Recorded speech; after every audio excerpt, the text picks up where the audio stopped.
the day after for us, but it was April Fool's Day. And I was like, are you insane?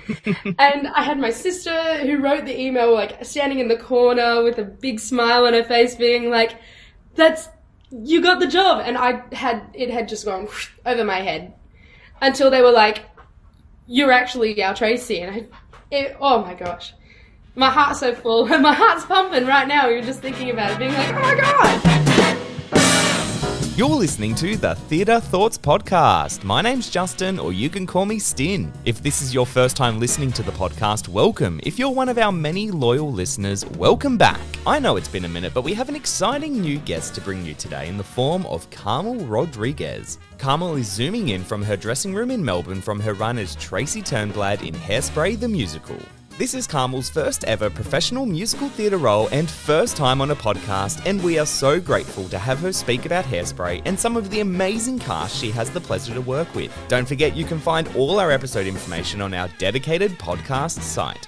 Follow the link in this episode's description or follow us on Instagram at TheatreThoughtsAUS, as well as our YouTube channel. So get ready to once again switch on those thoughts and delve into the world of the Theatre Thoughts Podcast.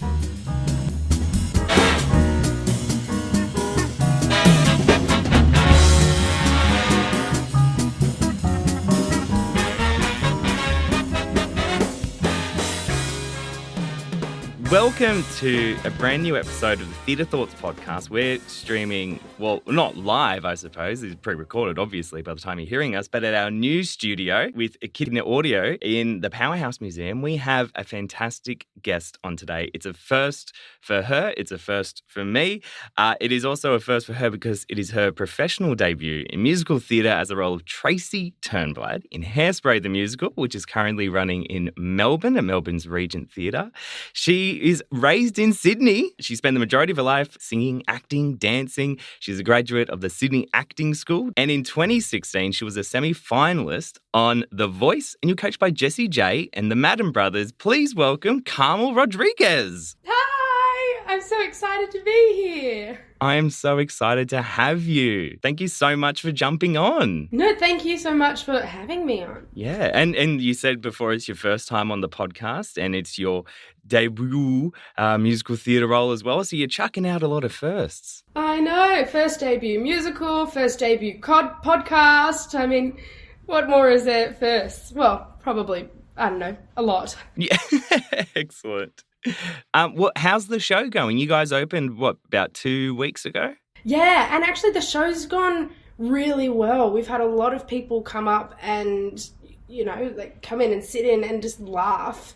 And that's what it's so good to see is that, I'm in that bed and I'm the first thing that everybody sees. And I have like a cheeky little look at the audience before I have to close my eyes before the light's on me. And so I just see so many people with their smiling faces already on. And yeah, it's just incredible. And after every show, we have a moment where we can ask people to come and stand up and dance with us. And good. After every show, they do. I love it. I love it. I think I love it's happened. I don't know, like many shows that get the audience up on their feet and having a good dance. And I saw the video from our reviewer who actually saw it in Melbourne, and everyone was just up on their feet having the best time. Yeah, and it's so good, especially because I'm looking out and I can see some people trying to do the moves as well. And it's just yeah. Yes! I mean, the moves are very simple, and we love the moves. It's just the stamina we have to do it at is just insane. Well, let's focus on you.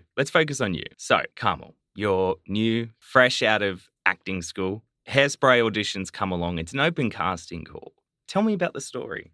Well, my aunt saw Shane Jacobson on TV talking about how they're looking for a Tracy and sent me a link straight away. And I was umming and ahhing actually whether or not to audition for it. So I nearly did not audition. Whoa. I know, because I was looking at it and I was like, I've done the show before back when I was much younger, or I'm probably not what they're looking for because Tracy's very a specific character, short, larger than life, very extroverted as well. So I wasn't sure if I was the right fit, and then by the time it came up to where I had to put my name down, I had missed the deadline by like 2 hours. I was so distraught, and my sister, and I sent 2 emails, which were very poor emails, might I add. It was just like one sentence being like, "Hi, I'm Carmel, can I please still audition?" And my sister took a look at it and was like, "You are terrible at writing emails. Go get a drink of water." Came back, and it was like this whole thing, not like an essay, but she had quoted the show, she had added my resume, and then they sent it off. And it wasn't until Sunday morning when I got an email saying, "We'll see you Monday." And I cried. I absolutely bawled out my eyes. And wow. And I went in and auditioned. That's amazing. What a feeling. And then what was the feeling like when I'm assuming they called you and they said, "Hey, you've got the part as Tracy." Like, what feeling and what thought was going through your head? Honestly, that day replays in my head all the time. And it was a Zoom link like today. Yeah. And they had gotten Matt Lenz, who was our director, to stream in from New York and say, "Hey, look, I never get to do this, but what would you like if we thought you were Tracy?" And at first I thought it was a prank, because it was April Fool's Day over in America. Oh, no. Poor time. It was the day after for us, but it was April Fool's Day, and I was like, "Are you insane?" And I had my sister, who wrote the email, like standing in the corner with a big smile on her face, being like, "You got the job." And it had just gone over my head until they were like, "You're actually our Tracy." And oh my gosh. My heart's so full. My heart's pumping right now. You're just thinking about it, being like, "Oh my God." Yeah, I can imagine. Well, I can't imagine, but that's just like, wow, there would have been such a feeling of like elation, I suppose. And it's such a big role in, well, one of the most loved musicals as well. Absolutely. I mean, after everybody left and I was at home alone, I just screamed for a minute straight, being like, "I got it! I got it!" That's so cool. My neighbours were probably like, "What the heck is she on about?" Yeah, exactly. They probably came to check on you. Yeah, my dog thought I was, in pain or something. It was trying to, lick me better. But it was all... And I had actually kept the secret from my parents for about 2 weeks before I told them. Because I didn't want to... Yeah, my dad was over in America for his job, and my mum was, like, right next to me. Actually, the thing is, I tried to keep it from my mum so I could tell mum and dad together, but then after a while, I had told mum after that Zoom meeting, because she knew I had it, being like, "Hey, they want me to do a genuine Baltimore accent," which was a complete lie. And then she, every day, kept sending me, almost like 4 times a day, kept sending me links to YouTube videos to do a genuine Baltimore accent. Oh, right. I got so annoyed, I cracked under pressure and was like, "Mum, you don't have to do this. I got the role." And she just was like, "What?" I was like, "Yeah, I got it I got it days ago." And she was like, "What? You made me do all that work and you're doing this now?" Oh, bless mums. Aren't they the best? Ah, what a treat for her, though. Yeah, it was. And I had to like really grill her to not tell Dad, because I wanted to tell him in person. Yeah, that's great. Well, and like going on that, like it is a big role, because I just noticed as you were speaking, those costumes behind you, they're all your costumes in the show, are they? They are all my costumes, besides like my own actual jacket. But yeah, all my clothes are here, everything that I wear, it's absolutely insane. My big old dressing gown, my absolute favourite costume, and then, of course, the beautiful finale costume as well, which is just so vibrant. And honestly, probably also one of my favourite. Actually, I can't choose. They're all my favourite. Yeah. And there's such good costumes in the show as well. They're always just, they're incredible. Quite iconic too. I mean... They really are. Yeah, the show actually won the Tony Award for Best Costumes. And it, like, once you see it out there, you're like, damn, of course it's best costumes, because there's so much colour, vibrant colours too, not just like, dull colours, but it's so vibrant, and, it's so much for your eyes to eat as well. Yeah. So good. Well, let's actually talk about Hairspray then, because you're performing currently with some of the best in the business. You've got Shane Jacobson as Mum, Edna Turnblad. You have Todd McKenney as Dad, Wilbur. You have old Millsy, Rob Mills as Corny Collins. You have I'm Rhonda going to tell him you called him Birchmore. old. Yeah, well, don't tell him that. You have Rhonda Birchmore as Velma Von Tussle. Then you have Asabi Goodman as Motormouth Maybell and Sean Johnston as Link Larkin, plus a whole slew of cast as well. We actually talked to, who did we talk to? Zoe Uanu. We talked to for Dubbo Championship Wrestling. I loved her. She's amazing. I love her. She's insane. Yeah, she's insane. so good. I watch her side stage every time before I'm about to come on during one of the songs, and she's just absolutely like, ooh, Yeah. and I was like, damn. I should have seen her in Dubbo Championship Wrestling. She just gave it her all. She's incredible. Yeah, she gives it her all here as well, and I'm so excited to be sharing the stage with her. Yeah, what a blessing. So Hairspray it's 25 years this year since the original, which opened in Seattle in 2002. Is that right? 20th. This is the 20th. 20th anniversary. Right. Which is so exciting too. My math is not good. That's all good. But like, it's so exciting, especially because like 20 years ago, they were absolutely workshopping it just for this point. And back then, they didn't realize that Hairspray was going to be such an iconic show and almost like a cult classic, really, that it is today. And they just wanted to make the world a better place, wanted to show people what the world could be like. And everyone was just like, yeah, absolutely, let's do it. And I'm honestly so glad that it is, because Australia right now does, I believe, need this show. I believe everybody needs this show right now. Coming out of COVID, to be able to find yourself again, Hairspray's that show. Well, let's talk about Hairspray then. For anyone who's never seen it, or just for a quick recap, you obviously are playing Tracy Turnblad. It's set in 1962 in Baltimore, Maryland, and you follow Tracy Turnblad, whose dream is to dance on the Corny Collins Show. So it's a local TV dance program based on the real-life Buddy Dean show, and you win a role on the show. You become a celebrity overnight. You lead to social change, and you campaign for the show's integration. So I think what you said, that the Australian theatre scene needs it right now, speaks very well to what the show is about. Yeah, I mean, there's not a lot more I can elaborate on, because it's just a show that you need to see that will make your heart feel so open.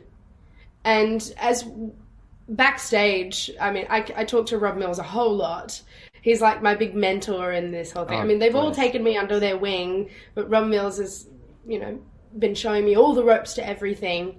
And he says the whole show really, the reason why we're doing this show is to make people open their hearts, to just be kinder to everyone. And on our opening night, Rob gave us all shirts that said "kind is cool," and it is true. So he's the best. God love him. Running a small business? Are you promoting a new show or running a theatre space?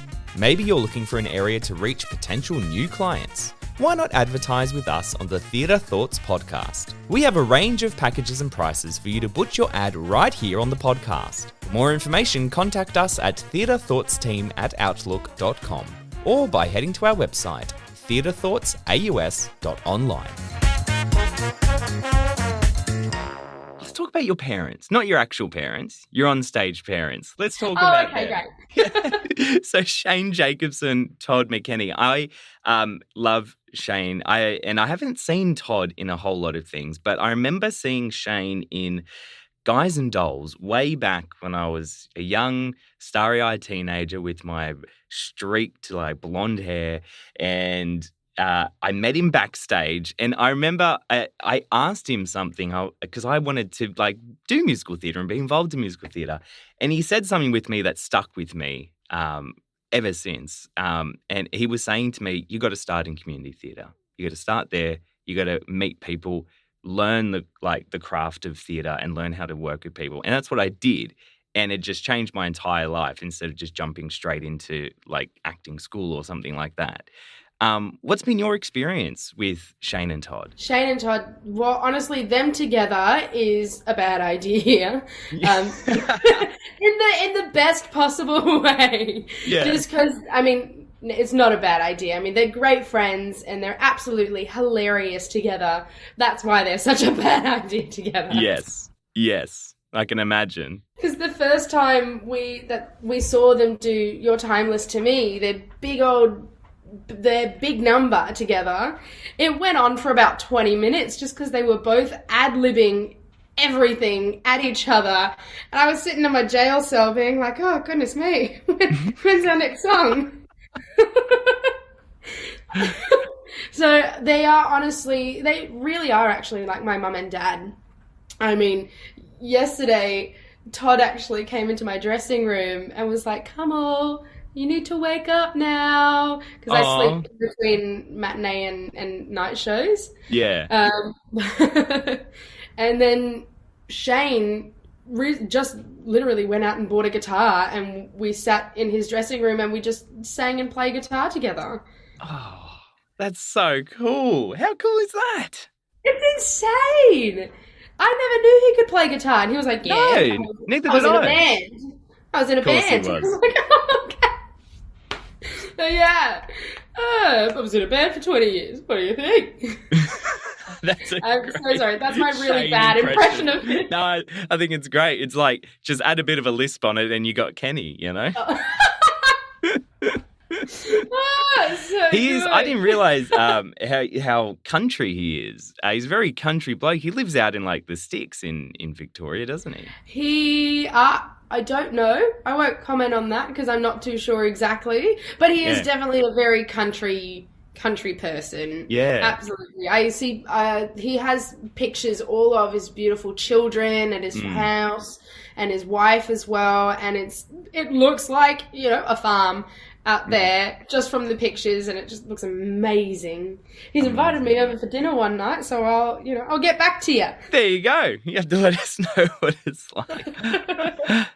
And then what about Rhonda? You've already touched on Rob Mills, but what about Rhonda Birchmore? Rhonda is the love of my life. I fell in love with Rhonda when I saw her in I'm a Celebrity, Get Me Out of Here. Ah, okay. You know, when she walked on and she was this glamorous woman, and then she went into the jungle and they were like, yeah, you can't do makeup. She just went, what? Not to like, that's a bad thing, but she is such a light in Hairspray as well. I mean, everybody looks up to her. When anything would happen and I would think it was like the worst thing ever, she'd be like, it's okay, these things happen. And, you know, she'd also be like, stick with me, I'm all good. She is the best. And I share a dressing room. She's the dressing room right next to me, and sometimes I play my music a bit too loud. But she comes in and she's like, woohoo, let's turn it down. And I'd be like, oh, okay. I thought you were going to tell me she knocks on the door and tells you to be quiet. That's so good. only when she's got a headache. Yeah, fair enough. So, well, let's talk about the show. What's your favourite moment in the show? Is there something that you just love doing all the time? I mean, that's really hard to put on me because I love everything about the show. From the costumes to the dancing to the music to hearing just that saxophone at the very beginning. Like, there's too many things that, you know, I love about it that I cannot say that it's just the whole thing. I mean, possibly when something goes wrong and we have to try and figure it out on stage. Oh, they're my favourite moments. Yeah, like there was one time, and I'm so sorry for saying this, but Sean forgot the ring that he was supposed to give Tracy. No. So he was like, so Trace, and then was like patting around himself, being like, oh, what can I do? What can I do? And he just goes, I think I love you. Yeah. To which everyone backstage just went, what? Oh, no. So he forgot the ring one night, and now every time I look at him before he's about to come on stage, I'm like, you got the ring? And he's like, I do. I got it. I got it. That's great. I love the mishaps on stage are like my favourite things to hear from artists. We were talking with some of the cast from Jagged Little Pill, and they were just telling us of some of the stuff that just, because it's live theatre, it's the best part of it. Things go, wrong. I have so many more stories if you want. Give us one. Why not? Give us one more. I'll give you one more. So one night there's this is probably spoiling it a bit too much, but there's a phone with a really, really long, massive cord, and one night someone on the end of the cord accidentally let go, and it flung right into Shane, and he does the best lines. Yeah. I don't know how he comes up with them right on the spot, but he's like, oh, we just created a mobile phone. In 1962. And then he goes, live theatre, this is what you pay for, this is what you get. and then after that, it's supposed to like fling right into the side, into the wing, but he just chucked it straight down. Should have passed it to the conductor. That would have been great. He should have. I'll give that suggestion to him next time. Yeah. The word is out, the Theatre Thoughts Monthly is here, and it's your chance to get exclusive giveaways, podcast episodes, reviews, and more direct to your inbox. Don't wait until next month. Get this month's Theatre Thoughts Monthly now. It takes 2 seconds to sign up. Simply head to the link in this episode's description and select the Theatre Thoughts Monthly option to fill in your details. It's that simple. You'll receive links direct to this month's edition of Charlotte's Cheap Thrills, early access to an exclusive giveaway only for Theatre Thoughts subscribers, and the early goss on our next massive star on the podcast. Now, let's get back to today's episode. With Tracy, because we've talked about how iconic she is, what's been the most difficult part for you in rehearsal and rehearsing for her? The difficult part is probably filling in her shoes. I mean, she is such a light in such darkness as well that I sometimes, it's hard to fill the shoes. Not only that, but sometimes my shoes were not the right size for me. So, I mean, it was kind of hard to fit those shoes too. But, so when Tracy has to be at her very, very lowest, but she still has to be really, really positive about it, like, I think that's probably, and it's an acting thing, but it's most likely the hardest part is that when she's so down, she's still optimistic about it. Yeah. Yeah. Oh, that's beautiful. There's also a beautiful reprise that she sings in Act 2 as well that, at the first time when I started singing it, I was bawling my eyes out, and the director was like, yeah, nah. Oh, okay. Or, in his American accent, he'd be like, yeah, I like that idea, but no. I really think it's something like this. Wow, okay. So, yeah. So that's the hardest song, not to sing, but to just do in general. Yeah. Wow. Well, good on you, because like you said, like it's your debut and it's such a big thing for you. So congratulations, really. Thank you so much. Thank you. Did you want to play my game? Yes, I'd love to play your game. I love games. Okay. Good. Here we go.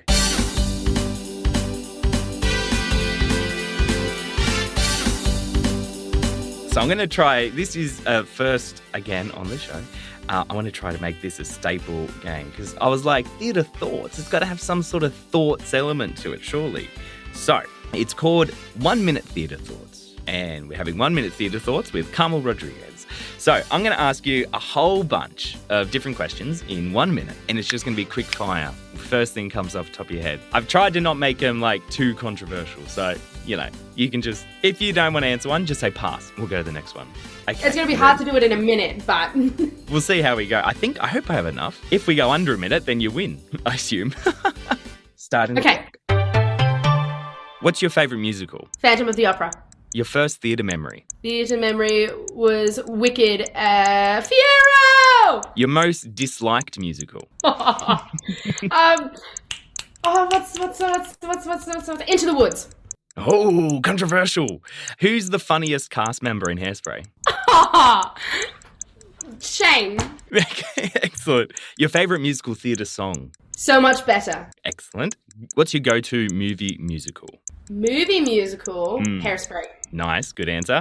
The most overrated musical? Into the Woods. Okay, your karaoke song? The Veronicas. Oh, which one? Untouched. Excellent, and that's it, 1 minute. Well done.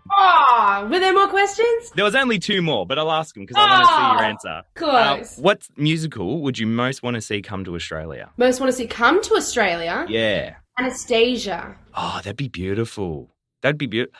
I wouldn't say that's far off. If they've got Cinderella, I'm sure they could do Anastasia. Yeah, and I've seen a few bootlegs, but it's gorgeous. It's absolutely gorgeous. It takes all the songs from the movie that we love, and it's just made it into this huge. It's honestly amazing. I want Hadestown. I'm dying to have Hadestown come. Oh, that's a good one too. Yeah. I've heard on the grapevine it might be. Excellent. Watch this space. And the last one I think was, which musical are you most excited to see that's already coming to Australia? Already coming to Australia? Hairspray. Nice. Good answer. Spot on. I haven't even seen it yet. I mean, I'm on stage, but I haven't seen it. Excellent. I think they're all amazing answers. Yeah. Oh, look, I win. You win. I win my mug. Excellent. Well, thank you for playing. That was awesome. Thank you so much for letting me play. I mean, no worries. I'm honestly sparing a whole bunch of stuff in my face now, so please tell me to stop talking whenever you need me to. It's fine. Well, we actually need to wrap up because the Zoom will shut soon. So thank you so much for jumping on with us. And yeah, what an amazing opportunity for you. It's insane. And I'm so excited. You're coming to Sydney as well next year, so I'll see you when you come to Sydney. I am so excited. That's my hometown, and I cannot wait for everybody I know to come see it. Even all my students too. Yes, that'd be so good for them. Well, Hairspray plays at Melbourne's Regent Theatre until October 14th. You can buy tickets at hairspraymusical.com.au. Thank you so much, Carmel, for joining us. Thank you so much for having me. This has just been amazing. Absolutely awesome. A massive thank you to Jessica Bendel Publicity for helping to organise today's episode. Thank you to Carmel Rodrigues for joining us as our guest on the podcast. This episode was produced by Echidna Audio. Follow them at Echidna Audio on Instagram. Tickets for the Melbourne, Adelaide and Sydney seasons of Hairspray the Musical can be found at hairspraymusical.com.au or by clicking the link in this episode's description.